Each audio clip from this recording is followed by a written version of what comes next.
How strong is the lateral curvature of your spine? We're talking about the QL, the oblique, and lateral spinal flexion. How durable and strong is yours? I'm going to show you ways to progress it in this video today. Tune in.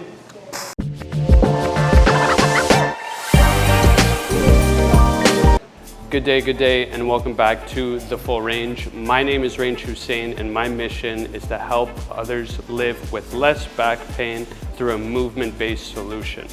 So for those who don't know, I suffered from a lower back disc herniation in my lumbar spine at L4, L5, S1, S2, and I lived with it for many years. Now, apart from my injury, lower back pain is on the rise, and it's a trend that I would like to see reversed. So there's many injuries, whether it be scoliosis, disc herniation, bulging disc, fractured vertebrae, you name it, all sorts of stuff. So there is movement-based solutions for all this stuff, and my mission is to help at least one person live with a little bit less back pain.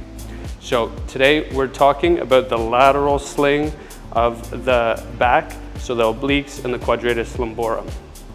I'm going to show a very biomechanics stretch and mobilization that's a little bit easy to get into, but it's tricky to get the movement right. So we're going to be on the ground on our side.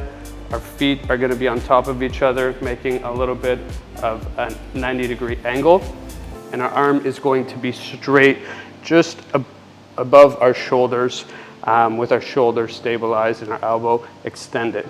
In this position, I want us to expand our stomach and tuck our pelvis forward. An anterior pelvic tilt for anyone who's in the movement practice, familiar with biomechanics. So we're tucking our pelvis underneath. In this position, I want to very subtly turn my stomach, my belly button, towards the floor. It's not a big movement at all. I'm going to keep my arm extended. I'm not going to sink into my arm. Okay, this is going to engage a big stretch here in our obliques and the QL, which is a muscle that laterally bends our spine. This is a muscle that gets very tight when our back is very bugged off, and it actually contributes to hip mobility. So a lot of times when the QL is a little bit locked up, our hamstrings are tight, our hips are tight, especially the posterior hip capsule. So in this position, I'm just breathing.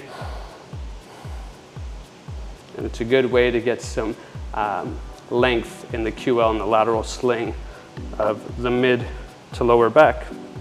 Okay, I'm gonna feel it all the way up to the rib cage. This is a very accessible entry point for many people to get some good tension in the QL and the lumbar back.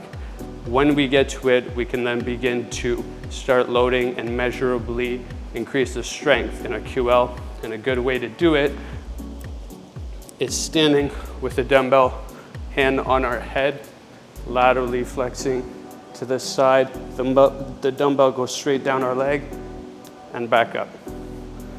Now, this isn't my favorite loading exercise for the QL because there is a lot of ways to cheat it. My hips can just go to the side and I can avoid it. I can twist and turn. There are other ones that I'm going to show you next, but this is a good soft entry point for people to just get some tension and build up some tissue tolerance in the lateral sling. And then gradually, without rushing, we're going to use our trusty 45-degree back extension laterally. So if I get in with one foot in front of the other and soft bends in our knees, my hips are going to be in the middle of the bench. And if I can just hold this position, I'm going to get good tension in the QL here, just stimulating an isometric hold. Little by little, not rushing to progress with this exercise, I want to laterally bend as low as I can, squeezing up. And I encourage slow reps, getting good slow first before kind of reflexively dropping up and down. Okay, so measurably getting lower as much as I can, relaxing here, and then squeezing up. Little by little, with safe progression, I could add some load. Reaching the dumbbell to the floor, expanding the rib cage, letting all of this go, squeezing up. So this is a great way to protect the lower back and the lateral curvature of our spine. So many people who struggle with scoliosis feel a little bit of doom and gloom because perhaps they don't have too many ways to fix themselves. I've literally seen people restore a natural curvature and alignment of their spine with gradually exposing tissues to more tension. This is a great way to do it safely, slowly, patiently, with love, progressing through some stretches and then some measurable load to strengthen the lateral curvature of our spine and those tissues around there. So if you have any questions, I offer an online course called Spinal Freedom. It's a 28-day video course.